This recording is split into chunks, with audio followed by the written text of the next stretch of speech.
ওকে, সবাই শুনতে পাচ্ছ? Yes sir.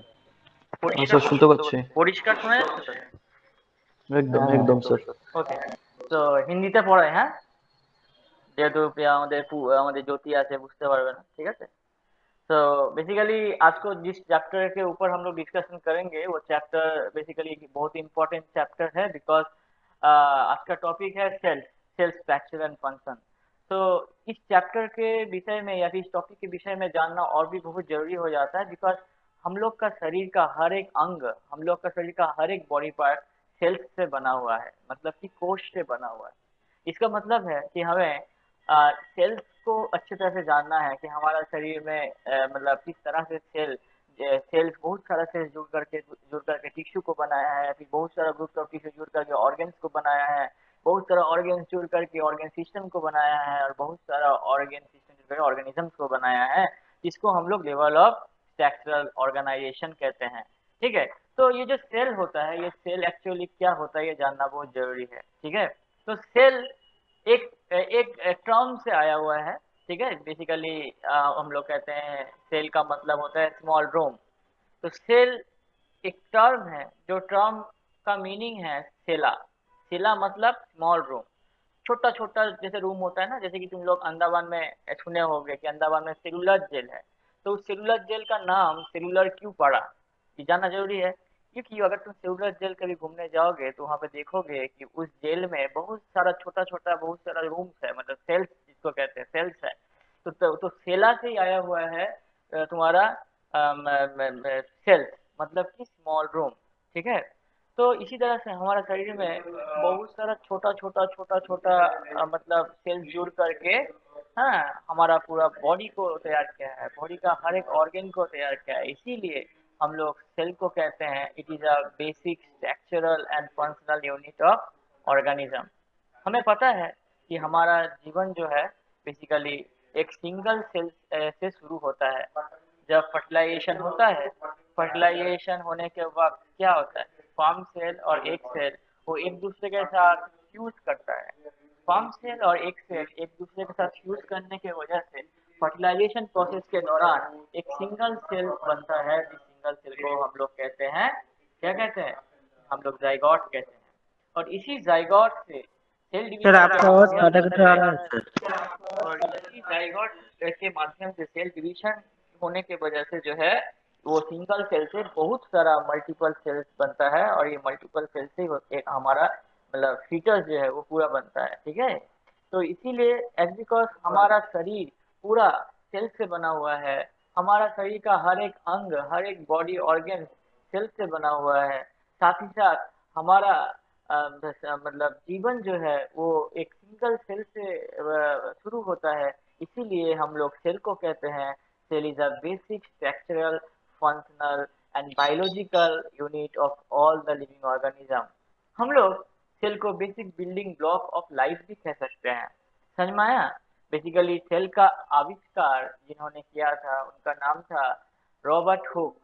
Robert Hooke basically in the year 1665 में उन्होंने सेल का आविष्कार किया था। बेसिकली वो एक कॉर्क का टुकड़ा को लेकर के एक्सपेरिमेंटेशन कर रहे थे। कॉर्क का टुकड़ा मतलब देखना, बियर का बोतल में एक ढक्कन लगा हुआ रहता है जो जो बनता है कॉर्क से।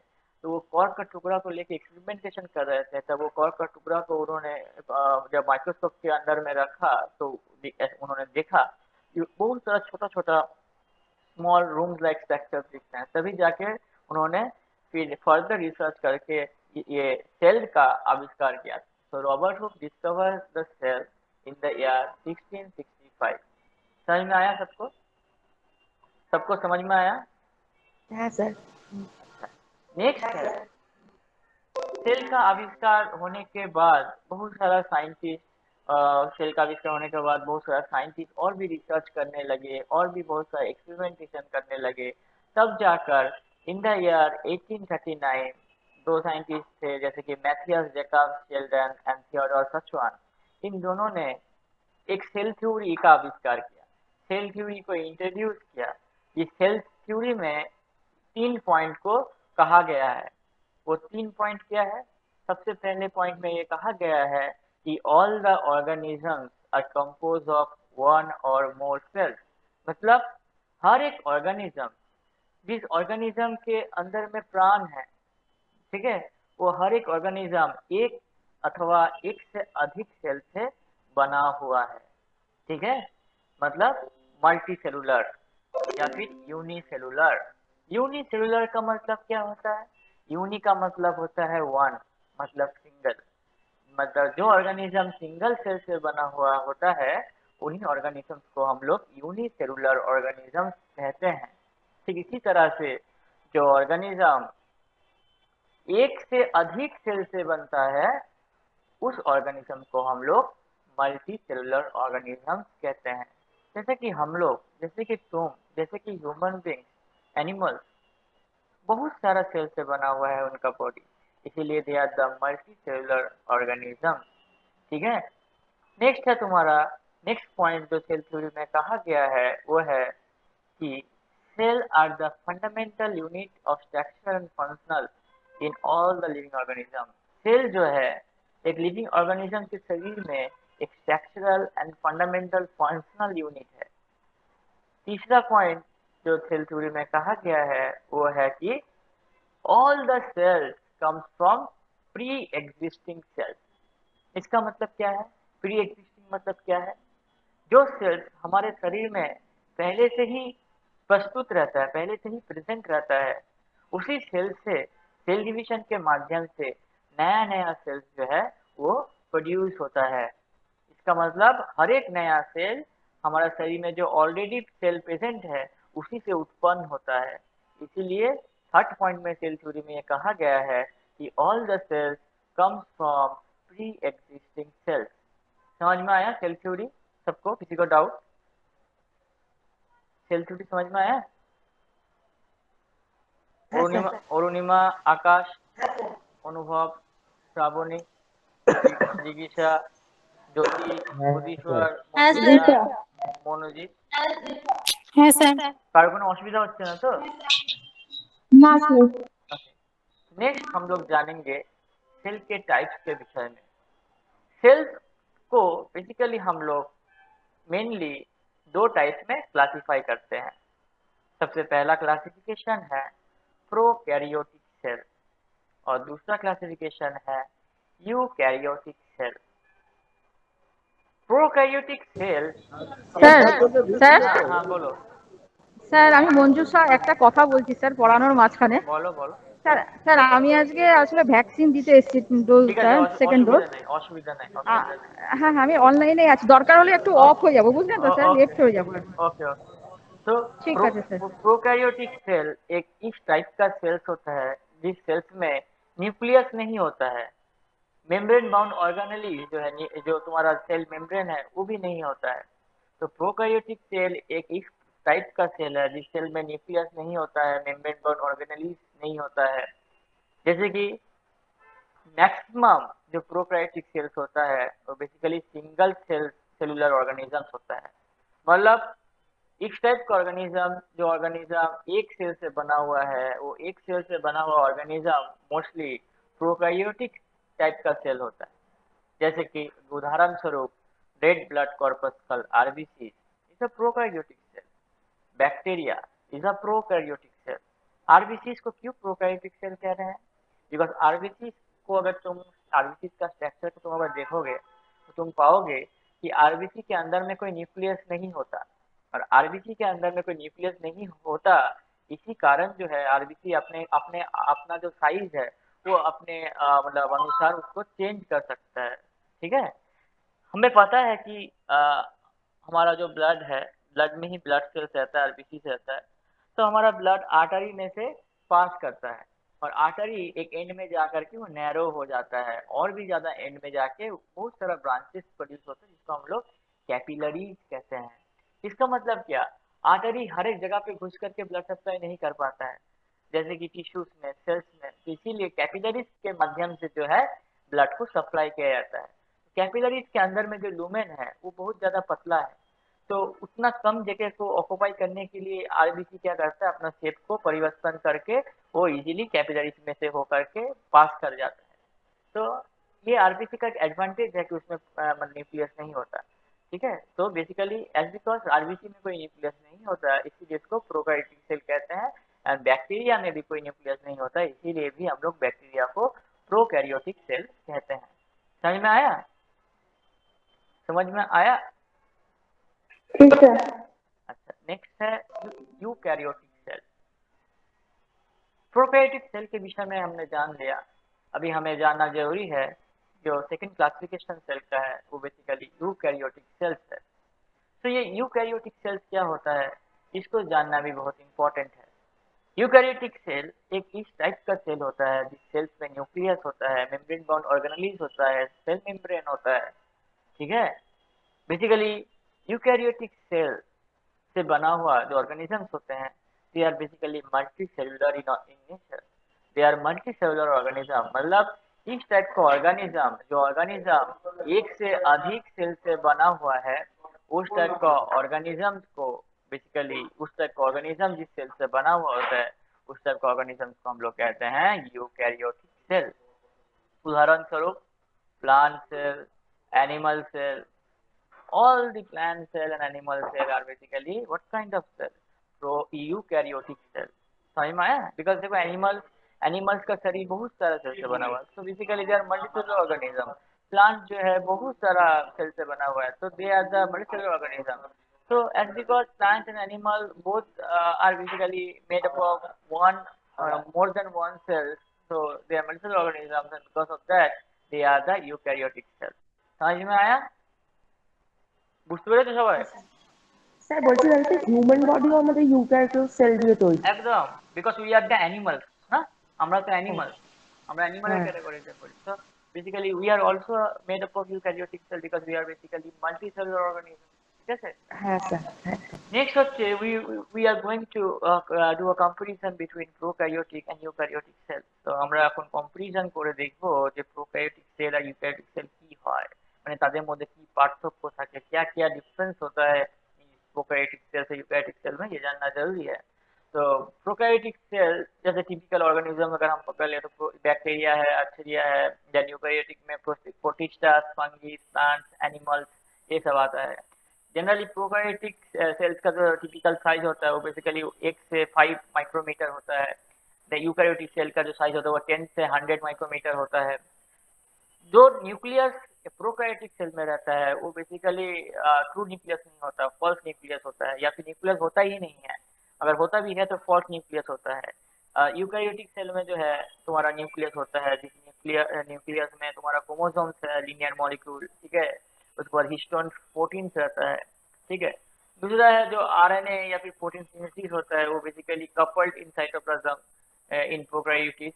एंड यूकैरियोटिस में क्या होता है, यूकैरियोटिस में RNA synthesis in nucleus, nucleus में आरएनए का प्रोडक्शन होता है, प्रोड्यूस होता है आरएनए, प्रोटीन सिंथेसिस साइटोप्लाज्म में होता है। ठीक है, तो इसी तरह से बहुत सारा जो है डिफरेंट डिफरेंट डिफरेंशिएशन है हमारा प्रोकैरियोटिक सेल और यूकैरियोटिक सेल या फिर prokaryotic organisms and eukaryotic organism में।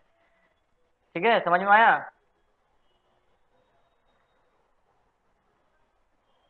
सबको समझ में आया या नहीं आया? হ্যালো, সবাই শুনতে পাচ্ছো? হ্যাঁ স্যার বুঝতে পারছি। হ্যাঁ স্যার। गुड।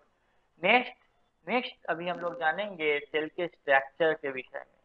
सेल्स कैसा दिखता है, सेल्स के अंदर में क्या क्या रहता है, सेल्स के अंदर में जो जो चीज रहता है वो सब क्या क्या फंक्शन परफॉर्म करता है, ये सब जानना जरूरी है। तो अभी तुम लोग अपना स्क्रीन में सेल का एक डायग्राम देख सक रहे हो। तो ये डायग्राम देख करके बताओ कि ये जो शेप तुम्हें नजर आ रहा है तुम्हारे स्क्रीन में, तो ये सेल का शेप कैसा है, थोड़ा बताओ तो, बोलो। স্যার ওভাল শেপে। Oval shape oval. Very good, डिम्बाणु आकार या फिर अंडा आकार। হ্যাঁ ठीक है, तो हमें दिख रहा है कि हमारा जो सेल का शेप होता है वो बहुत अंडा का जो शेप होता है जिसको हम लोग अंडा आकार कहते हैं, वो अंडा का शेप के तरह है, मतलब shape of the cell is basically oval. तुम्हें यहाँ पे दिख रहा है कि बाहर से एक ब्लू कलर का आउटलाइन से ड्रॉ किया गया है। तो this is the one kind of membrane. एक सेल के बाहरी तरफ से एक झिल्ली, एक मेम्ब्रेन जो है चारों तरफ से सेल को कवर करके रखता है, उस सेल को कहते हैं हम लोग सेल मेम्ब्रेन। एक मेम्ब्रेन जो सेल को कवर कर रहा है, इसीलिए इसका नाम है सेल मेम्ब्रेन। ये सेल मेम्ब्रेन कोई ऐसा मेम्ब्रेन नहीं है, ये सेल मेम्ब्रेन एक स्पेशल काइंड ऑफ मेम्ब्रेन है। क्यों? क्योंकि इस मेम्ब्रेन में छोटा छोटा बहुत सारा छेद है, और उसी छेद के मदद से जो है सेल के अंदर या बाहर कोई भी मटेरियल का मूवमेंट को हमारा ये मेम्ब्रेन से रेगुलेट करता है, जिसको इसीलिए हम लोग ये सेल मेम्ब्रेन को क्या कहते हैं, बोलो तो? Semi permeable membrane. क्यों कह रहे हैं सेमी परमिएबल मेम्ब्रेन? बिकॉज इस मेम्ब्रेन में छोटा छोटा छेद है, और ये मेम्ब्रेन में छोटा छोटा छेद होने की वजह से वो एक फिल्टर के तरह काम करता है। कोई भी मटेरियल का movement inside and outside of cell, ये सेल मेम्ब्रेन रेगुलेट करता है by the semi permeability capacity. ठीक है? ठीक जैसे कि जब चाय का छन्नी के मदद से जो हम चाय को छानते हैं, तो चाय छानने से क्या होता है, जो पानी चाय में घुला हुआ जो पानी है वो कप में आ जाता है, और चाय का पत्ती जो है वो बाहर आ जाता है। मतलब जिस पार्टिकल का साइज बड़ा होता है वो सेल मेम्ब्रेन सेल के अंदर प्रवेश करने नहीं देता है, और जिस पार्टिकल का साइज छोटा होता है वो सेल मेम्ब्रेन सेल के अंदर में अलाउ कर देता है। तो cell membrane semi permeable function को परफॉर्म करता है, इसीलिए हम लोग सेल मेम्ब्रेन को हम लोग सेमी परमिएबल मेम्ब्रेन भी कहते हैं। और साथ ही साथ हम लोग सेल मेम्ब्रेन का दूसरा और एक नाम है, वो है प्लाज्मा मेम्ब्रेन। प्लाज्मा मेम्ब्रेन भी कहते हैं। हम लोग और भी डिटेल्स में सेल मेम्ब्रेन में जानेंगे थोड़ी देर बाद। फिलहाल अभी थोड़ा हम लोग ओवरव्यू ले रहे हैं। ठीक है? सेल मेम्ब्रेन সবাই একটু বুঝতে পেরেছো? सबको समझ में आया? है सर। अच्छा, नेक्स्ट है कि सेल मेम्ब्रेन के अंदर, सेल के अंदर बेसिकली तुम्हारा एक तरल, एक फ्लूइड होता है, जिस तरल फ्लूइड का नाम है साइटोप्लाज्म। क्या नाम है? साइटोप्लाज्म। जैसे कि तुम लोग अभी प्रिंसेप घाट जाओगे तो वहाँ देखोगे कि बहुत सारा नाव जो है पानी में तैर रहा है। इसी तरह सेल के अंदर में भी एक पानी नुमा एक तरल फ्लूइड रहता है, जिसको कहते हैं साइटोप्लाज्म। और इस साइटोप्लाज्म में बहुत सारा जो है सेल ऑर्गेनेलिज, सेल का ऑर्गेन्स जो है वो तैरता रहता है। जैसे कि तुम्हारा न्यूक्लियस है, और उसके एंडोप्लाज्मिक रेटिकुलम है, राइबोसोम है, गोल्गी बॉडीज है, माइटोकॉन्ड्रिया, वैक्यूल, ये सब क्या है? सेल का ऑर्गेनेलिज है, सेल का ऑर्गेन है। ये सभी ऑर्गेनेलिज जो है सेल के अंदर में बहुत सारा फंक्शन को परफॉर्म करता है, जिसके वजह से सेल अपना काम करता है, जिंदा रहता है। समझ में आया?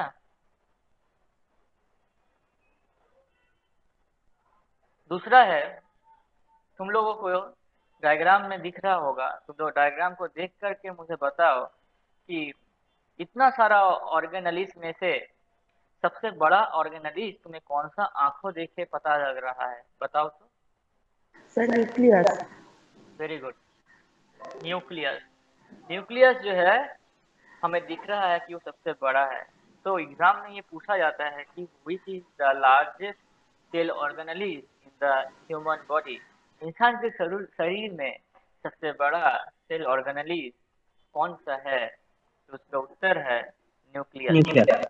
न्यूक्लियस सेल के अंदर में सबसे बड़ा ऑर्गेनेलिज है। इसका कारण क्या है ये जानना जरूरी है। न्यूक्लियस को सेल का सबसे बड़ा ऑर्गेनेलिज इसीलिए कहते हैं because nucleus is a controlling centre of the cell. जैसे कि इंसान का शरीर में हमारा क्या है? ब्रेन है। हमारा ब्रेन हमारा शरीर का हर एक मूवमेंट्स को, बॉडी का रिस्पॉन्स को कंट्रोल एंड कोऑर्डिनेट करता है। तो इसी तरह से न्यूक्लियस क्या करता है? न्यूक्लियस भी सेल के अंदर में बहुत सारा चीज को क्या करता है? कंट्रोल करता है, रेगुलेट करता है। ठीक है? तो इसीलिए सेल को हम लोग लार्जेस्ट सेल ऑर्गेनेलिज कहते हैं सेल का। साथ ही साथ इसको head office of the cell भी कहते हैं, या फिर कंट्रोलिंग सेंटर ऑफ सेल भी हम लोग कहते हैं। न्यूक्लियस के अंदर में भी, न्यूक्लियस के बाहर से एक अगेन एक मेम्ब्रेन न्यूक्लियस को चारों तरफ से कवर करके रखता है। तुम लोग को दिख रहा ही होगा ये जो न्यूक्लियस चैम्बर। ये जो लाल कलर का जो आउटलाइन ये दर्शा रहा है कि न्यूक्लियस को बाहरी तरफ से मेम्ब्रेन चारों तरफ से कवर किए हुए रखा है। तो इस मेम्ब्रेन को बेसिकली हम लोग कहते हैं न्यूक्लियर मेम्ब्रेन। क्या कहते हैं? न्यूक्लियर न्यूक्लियर में मेम्ब्रेन। ठीक जैसे कि सेल मेम्ब्रेन काम करता है, न्यूक्लियर मेम्ब्रेन भी थोड़ा बहुत उसी तरह से काम करता है। बिकॉज न्यूक्लियर मेम्ब्रेन क्या करता है, कोई भी चीज का मूवमेंट वो न्यूक्लियस के अंदर या बाहर में रेगुलेट करता है। साथ ही साथ ये nuclear membrane creates a barrier, एक बैरियर बना देता है between the cytoplasm and the internal aspect of nucleus. समझ में आया? ये न्यूक्लियर मेम्ब्रेन के अंदर में ही एक तरल फ्लूइड रहता है, जिस फ्लूइड को हम लोग न्यूक्लियोप्लाज्म कहते हैं। क्या कहते हैं? बोलो। न्यूक्लियोप्लाज्म। न्यूक्लियोप्लाज्म कहते हैं। और सर ये হলুদটা কি? ना पिंक कलर रहता है। আচ্ছা ठीक है। আচ্ছা। तो ये न्यूक्लियोप्लाज्म के अंदर में ही अगर हम कहें कि न्यूक्लियस का जो सेंट्रल पोर्शन है उसको कहते हैं न्यूक्लियोलस। ठीक है। নিউক্লিয়র। हमारा न्यूक्लियस बहुत इंपॉर्टेंट इसलिए भी है क्योंकि न्यूक्लियस में जो है हमारा एक थ्रेड लाइक स्ट्रक्चर होता है, जिसका सरफेस में सेगमेंट ऑफ डीएनए लगा हुआ रहता है। वो थ्रेड लाइक स्ट्रक्चर को हम लोग कहते हैं क्रोमोसोम्स। और क्रोमोसोम्स के सरफेस में जो सेगमेंट ऑफ डीएनए लगा हुआ रहता है उसको कहते हैं हम लोग जीन। तो हम लोग पापा की तरह दिखते हैं, मम्मी की तरह दिखते हैं, किसी का आवाज आवाज या फिर किसी का नाक आंख मुंह मम्मी की तरह होता है। हाँ, ये क्यों होता है? Because of the genetic transformation information from generation after generation. तो ये जीन की वजह से होता है। तो ये जीन या जेनेटिक या जितना भी हेरिडिटरी इंफॉर्मेशन है वो बेसिकली न्यूक्लियस ही हमारा रेगुलेट करता है। इसीलिए न्यूक्लियस और भी ज्यादा इम्पोर्टेंट हो जाता है। न्यूट्रिएंट इसीलिए भी और भी इम्पोर्टेंट है बिकॉज सेल में जो प्रोटीन बनता है सेल के अंदर, सिंथेसिस ऑफ प्रोटीन, वो बेसिकली न्यूक्लियस मदद करता है उस प्रोटीन सिंथेसिस करने में। न्यूक्लियस इंफॉर्मेशन भेजता है हमारा राइबोसोम्स को। ठीक है। तब जाके राइबोसोम प्रोटीन का सिंथेसिस करता है। तो इसीलिए न्यूक्लियस का बहुत सारा गुरुत्वपूर्ण बहुत सारा इम्पोर्टेंट रोल्स है। इसीलिए जो है हम लोग न्यूक्लियस को is the largest cell organelle, it is the most important organelle, it is the control centre, it is the head office of the cell हम लोग कहते हैं। समझ में आया? सबको समझ में आया? नेक्स्ट है, तुम लोग अगर ध्यान से अपने स्क्रीन में सेल का डायग्राम को देखोगे तो इस डायग्राम में ये दर्शाया गया है कि न्यूक्लियस के साथ ही लगा हुआ एक मस्कुलर एक मेम्ब्रेनियस फोल्ड रहता है। उस मस्कुलर मेम्ब्रेनियस फोल्ड को हम लोग कहते हैं एंडोप्लाज्मिक रेटिकुलम। एंडोप्लाज्मिक रेटिकुलम एक ऐसा टाइप का मतलब मेम्ब्रेनियस फोल्ड है जो बेसिकली हमारा सेल में वेरियस चीज को ट्रांसपोर्ट करने में मदद करता है, एक जगह से दूसरे जगह पे। सेल के अंदर में एंडोप्लाज्मिक रेटिकुलम वेरियस मटेरियल को ट्रांसपोर्ट करने में मदद करता है। साथ ही साथ हमारा एंडोप्लाज्मिक रेटिकुलम क्या करता है? Endoplasmic reticulum plays a primary role. Endoplasmic reticulum main role perform करता है in the metabolism of carbohydrates, synthesis of lipids, steroid and protein. Carbohydrate का मेटाबॉलिज्म करने में मदद करता है एंडोप्लाज्मिक रेटिकुलम। प्रोटीन सिंथेसिस करने में मदद करता है हमारा एंडोप्लाज्मिक रेटिकुलम। लिपिड सिंथेसिस करने में मदद करता है हमारा एंडोप्लाज्मिक रेटिकुलम। ठीक है। बेसिकली एंडोप्लाज्मिक रेटिकुलम दो प्रकार के होते हैं। तुम लोग अगर यहाँ पे इमेज में देखोगे तो एक एक यहाँ पे दिखाया गया है रफ एंडोप्लाज्मिक रेटिकुलम और दूसरा दिखाया गया है स्मूथ एंडोप्लाज्मिक रेटिकुलम। तुम लोग डायग्राम देख के बताओ तो कि ये रफ एंडोप्लाज्मिक रेटिकुलम और स्मूथ एंडोप्लाज्मिक रेटिकुलम दोनों में क्या अंतर दिख रहा है तुम्हें? क्या अंतर दिख रहा है? ध्यान से देखो। तुम लोग अपना स्क्रीन में जूम कर सकते हो, जूम करके भी देख सकते हो। बोलो क्या डिफरेंस दिख रहा है? बोलो। স্যার কালারটা একটু ডিফারেন্ট। কালারটা হচ্ছে যে পুরো এন্ডোপ্লাজমটা স্যার ব্লু কালারের, কিন্তু हाँ, রাফ এন্ডোপ্লাজম স্যার একটু বেগুনি বেগুনি শেড দেওয়া আছে, মানে বেগুনি গুলো কি গোল গোল গোল গোল গোল গোল, তার মানে কি? মানে ওখানে রাফ এন্ডোপ্লাজমিক রেটিকুলামে গোল গোল বেগুনি কালারের কিছু একটা আছে, তাই না? স্যার রাফ আছে আর কি প্লেসটা हाँ, ওই জন্য। तो राफ एंडोप्लाज्मिक रेटिकुलम बेसिकली हम लोग उस टाइप का एंडोप्लाज्मिक रेटिकुलम को कहते हैं जिस एंडोप्लाज्मिक रेटिकुलम के सरफेस में जो है वो राइबोसोम प्रेजेंट होता है। The endoplasmic reticulum in which ribosome is present in its surface, that endoplasmic reticulum is known as rough endoplasmic reticulum। और जिस एंडोप्लाज्मिक रेटिकुलम के सरफेस में कोई भी राइबोसोम नहीं रहता है उस टाइप के एंडोप्लाज्मिक रेटिकुलम को हम लोग स्मूथ एंडोप्लाज्मिक रेटिकुलम कहते हैं। समझ में आया? হ্যাঁ স্যার, তাহলে Yes, এগুলো স্যার রাইবোজোম। राइबोसोम। तो बेसिकली जैसे सोचो एक फ्लोर में अगर हम कंचा बिछा दे, कंचा मतलब कंचे मतलब समझते हो স্যার जब বলি हाँ बचपन में खेलते थे, तो अगर हम लोग फ्लोर में कंचा को बिछा दे और कोई तुमको बोले कि इस फ्लोर में कंचे के ऊपर चल के दिखाओ, it is very hard for you to walk because वो जो सरफेस होगा वो रफ हो जाएगा। ठीक इसी तरह से कोई पहाड़ में अगर तुमको बोले खाली पैर चढ़ के दिखाओ तो पहाड़ में उबड़ खाबड़ होने की वजह से जो है वो रफ सरफेस होगा। लेकिन अगर तुम्हें एक प्लेन सरफेस में फ्लोर में चलने बोले तो तुम बहुत इजीली स्मूथली चल सकोगे। इसका मतलब राइबोसोम का सरफेस में as because sorry endoplasmic reticulum के सरफेस में एज बिकॉज राइबोसोम रहता है तो वो उस राइबोसोम का सरफेस को रफ कर देता है। अकॉर्डिंगली जिस एंडोप्लाज्मिक रेटिकुलम के सरफेस में राइबोसोम होता है उसको हम लोग रफ एंडोप्लाज्मिक रेटिकुलम कहते हैं, और जिस एंडोप्लाज्मिक रेटिकुलम के सरफेस में राइबोसोम नहीं होता उसको हम लोग कहते हैं स्मूथ एंडोप्लाज्मिक रेटिकुलम। समझ में आया? नेक्स्ट है गोल्गी बॉडी। तो यहाँ पे देखो this are the Golgi body. ये गोल्गी बॉडी भी एक मेम्ब्रेनियस फोल्ड लाइक स्ट्रक्चर है जो हमारा सेल के अंदर में रहता है। It is also very important organelles of the cell. Basically हमारा गोल्गी बॉडीज जो है सेल के अंदर बहुत सारा मटेरियल को ट्रांसपोर्ट करता है इधर से उधर, इसीलिए हम मतलब हम लोग गोल्गी बॉडीज को सेल्स का पोस्ट ऑफिस कहते हैं। ठीक है, हम लोग पोस्ट ऑफिस में क्या करते हैं, हम लोग डाकघर में जा करके हम लोग लेटर को आदान प्रदान करते हैं ना, लेटर को किसी को लेटर भेजते हैं या फिर लेटर को रिसीव करते हैं।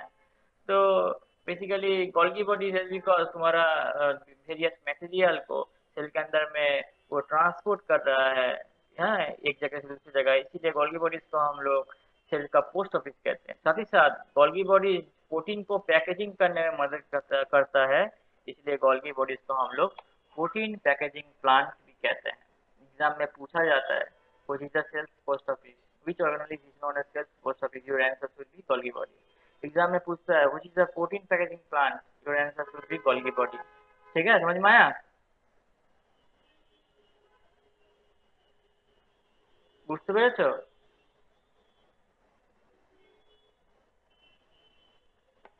শোনা যাচ্ছে? हाँ सर बुझते पारছি। ज्योति समझ में आ रहा है तुमको? नेक्स्ट है बेसिकली राइबोसोम। तो अभी तो मैंने कहा कि एंडोप्लाज्मिक रेटिकुलम के साथ में राइबोसोम लगा हुआ है। ये राइबोसोम होता क्या है ये जानना बहुत जरूरी है। Ribosome basically are the protein synthesiser of the cell.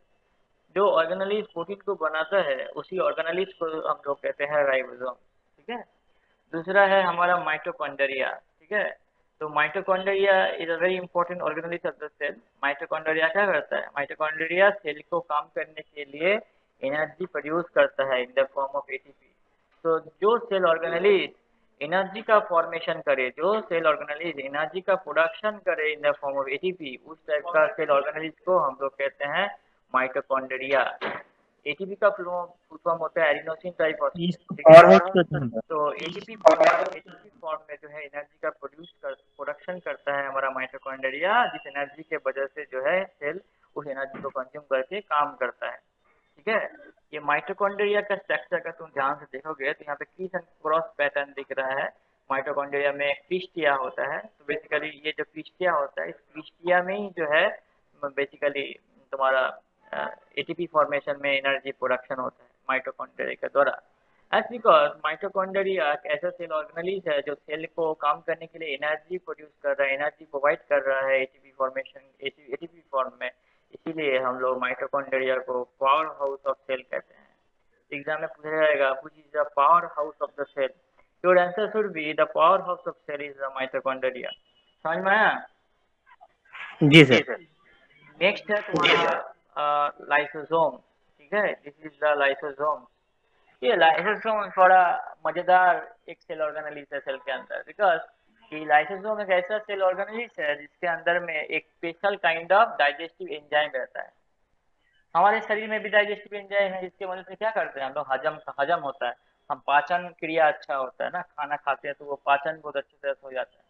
तो ये लाइसोसोम के अंदर में बहुत ही स्ट्रॉन्ग डाइजेस्टिव एंजाइम रहता है, जिस एंजाइम के मदद से सेल के अंदर कोई भी बैक्टीरिया वायरस जो प्रवेश कर जाता है उसको मार देता है।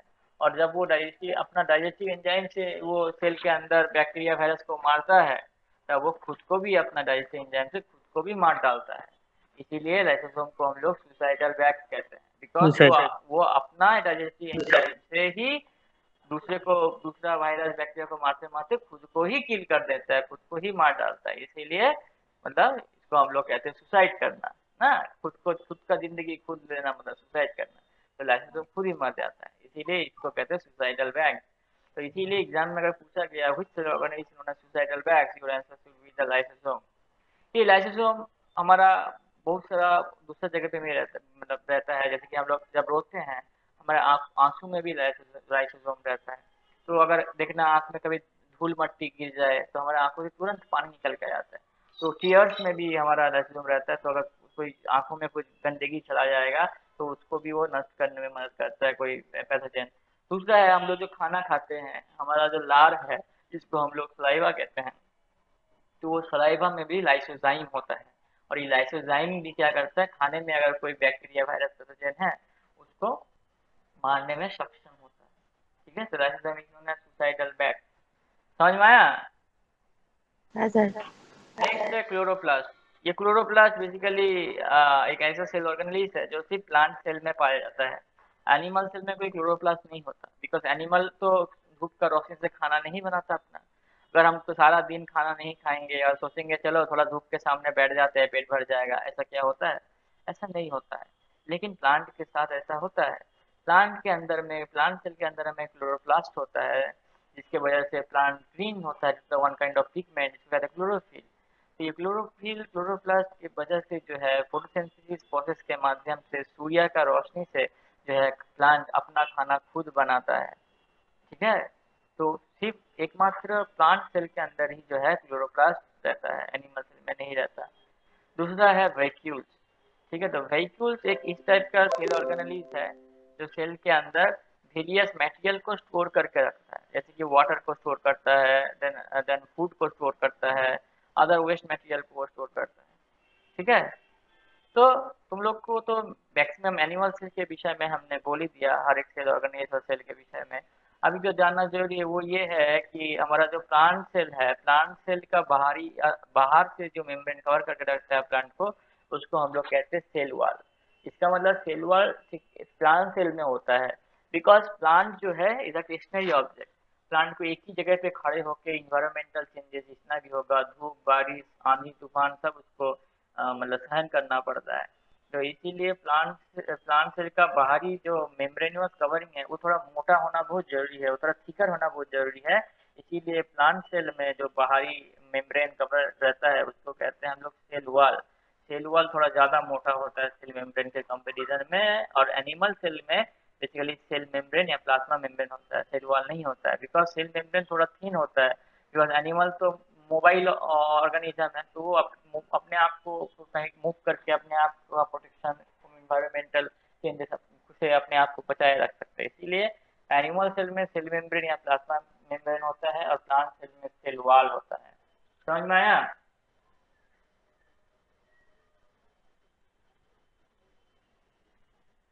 अब बुझते हैं। हाँ सर। नेक्स्ट है, हम लोग ने ऑलरेडी जान लिए कि हम लोग ऑलरेडी सेल स्ट्रक्चर के विषय में हम लोग जान पा लिए। अभी अभी हमें जानना है थोड़ा सा सेल डिवीजन के विषय में। जैसे कि थोड़ी देर मैंने पहले ही कहा कि एक सेल से सेल डिवीजन के प्रोसेस के माध्यम से बहुत सारा सेल बनता है। मतलब cell division is a process जहाँ से मदर सेल से बहुत सारा डॉटर सेल बनता है। तो सेल डिवीजन बेसिकली 3 प्रकार के होते हैं, माइटोसिस, मेयोसिस, बाइनरी फिशन, ठीक है, और एक होता है माइटोसिस, ठीक है। तो बेसिकली माइटोसिस क्या होता है ये जानना जरूरी है। बहुत ही इजी है, ठीक है, हम लोग बहुत ही इजी वे में समझेंगे। माइटोसिस एक ऐसा सेल डिवीजन का प्रक्रिया है, एक ऐसा प्रोसेस है जहाँ पे मदर सेल डिवाइड होकर के, मदर सेल से डिवाइड होकर के दो आइडेंटिकल डॉटर सेल बनता है। मतलब माँ के अगर हम लोग ऐसा समझे कि माँ के पेट से दो आइडेंटिकल ट्विंस बच्चा निकला, ठीक है। तो मदर सेल से जब दो आइडेंटिकल डॉटर सेल बनता है, उसी टाइप का सेल डिवीजन को हम लोग कहते हैं माइटोसिस। समझ में आया? समझ में आया या नहीं आया? हेलो। हेलो বুঝতে পারছি স্যার, বুঝতে পারছি। तो ये माइटोसिस का इम्पोर्टेंस क्या है या फिर पर्पस क्या है? हमारा शरीर में बहुत सारा सेल्स खराब हो जाता है या फिर डेथ हो जाता है, और ठीक है, या फिर हमें सेल्स के ग्रोथ भी इम्पोर्टेंट है। तो हमारा सेल का ग्रोथ और जो सेल डेथ हो गया या फिर खराब हो गया उसको रिप्लेस करने में मदद करता है हमारा माइटोसिस सेल डिवीजन। दूसरा है मेयोसिस। मेयोसिस एक टाइप का सेल डिवीजन है, एक ऐसा टाइप का सेल डिवीजन है जहाँ पे मदर सेल दो दो बार मदर सेल में डिवीजन दो ट्वाइस डिवाइड करता है, डिवाइड होकर के चार जो है अनआइडेंटिकल डॉटर सेल बनता है। पहले में एक बार डिवाइड होकर के दो आइडेंटिकल डॉटर सेल बन रहा था, अभी क्या होगा, मदर सेल दो बार डिवाइड करके दो दो चार डॉटर सेल वो बनाएगा। देखो, ये देखो, ये है तुम्हारा मियोसिस। मियोसिस में क्या हो रही है, मदर सेल है, यहाँ से पहले दो डिवाइड हुआ, ठीक है, दो से फिर तुम्हारा और दो डिवाइड हुआ, फिर और दो डिवाइड हुआ, टोटल एक दो तीन चार, और चारों अनआइडेंटिकल है, एक दूसरे का इक्वल नहीं है, आइडेंटिकल नहीं है। समझ में आया? Meiosis, the this process is known as meiosis. समझ में आया या नहीं आया? Yes sir. नेक्स्ट है बाइनरी फिशन। तो binary fission is asexual reproduction cell division. मतलब सेक्सुअल रिप्रोडक्शन क्या होता है, सेक्सुअल रिप्रोडक्शन करने के लिए गैमेट जरूरी है, स्पर्म और एग जरूरी है, सेक्सुअल इंटरकोर्स करना जरूरी है, नहीं तो सेक्सुअल रिप्रोडक्शन का कोई मतलब नहीं होगा। लेकिन हमारे प्लांट में जो रिप्रोडक्शन होता है वो बेसिकली असेक्सुअली होता है, पॉलिनेशन के माध्यम से, ठीक है। तो असेक्सुअल रिप्रोडक्शन में कोई गैमेट का जरूरत नहीं होता। तो बाइनरी फिशन एक असेक्सुअल रिप्रोडक्शन है जिसमें क्या होता है, डीएनए रेप्लिकेशन होता है, क्रोमोसोम सेग्रीगेशन होता है, ठीक है, और साइटोकिनिस प्रोसेस के मदद से डॉटर सेल प्रोडक्शन होता है। ठीक है सर?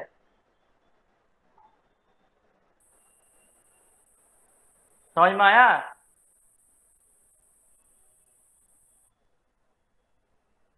সবাই বুঝতে পেরেছো?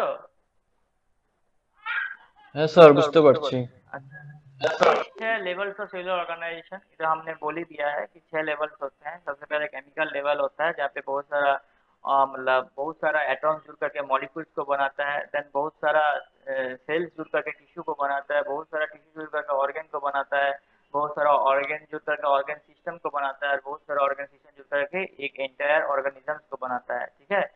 तो बेसिकली यही बात है। तो हमारे शरीर में बहुत सारा टिश्यू पाए जाते हैं, जैसे कनेक्टिव टिश्यू है, एपिथेलियल टिश्यू है, मस्कुलर टिश्यू है, नर्वस टिश्यू है।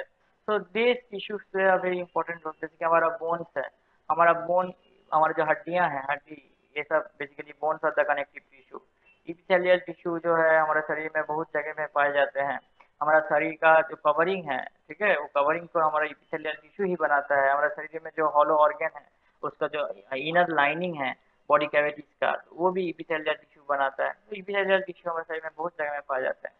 मस्कुलर टिश्यू तो तुम्हें पता ही है, muscular tissue is a soft that composes muscle in animal body and gives the muscle ability to contract. अब मसल जो क्या है, muscle is a contractile tissue. तो मसल एक खुद में ही एक टिश्यू है जिसमें कॉन्ट्रैक्शन होता है और रिलैक्सेशन होता है, और ये मसल का कॉन्ट्रैक्शन और रिलैक्सेशन होने की वजह से जो है हम लोग वेरियस मूवमेंट्स को परफॉर्म कर सकते हैं, ठीक है। तुम लोग को नेक्स्ट पढ़ाऊंगा मस्कुलर सिस्टम। उसके बाद है nervous tissue. Nervous tissue tissue भी एक बहुत इंपॉर्टेंट टिश्यू है जो हमारा नर्वस सिस्टम को बनाता है, पर्टिकुलरली पेरिफेरल नर्वस सिस्टम जो है हमारा, मतलब हमारे हाथ पैरों में जो पेरिफेरल नर्व्स है वो बेसिकली नर्वस टिश्यू से बनता है। समझ में आया? नेक्स्ट है, हमारे शरीर में बहुत सारा ऑर्गन्स होता है, जैसे कि तुम्हारा ब्रेन है, लिम्फ नोड है, लंग्स है, स्प्लीन है, बोन मैरो है, स्टमक है, वेन है, पेनक्रियास है, urinary bladder, intestine, the kidneys, gall bladder, ठीक है, लीवर, मसल, आर्टरीज, हार्ट, ये सभी क्या है, ये सभी हमारा शरीर का मेजर ऑर्गन्स है। तो एग्जाम में 10 ऑर्गन का नाम कई बार पूछता है, तो एटलीस्ट 10 ऑर्गन का नाम तुम लोगों को याद रखना जरूरी है। नेक्स्ट है ऑर्गन सिस्टम। बहुत सारा ऑर्गन सिस्टम हमारा शरीर में बहुत सारा ऑर्गन जुड़ करके बनाता है, जैसे कि excretory system, muscular system, skeletal system, integumentary system, immune system, endocrine system, reproductive system, और ये बहुत सारा सिस्टम जुड़ करके वेरियस ऑर्गेनिजम्स को बनाता है। समझ में आया?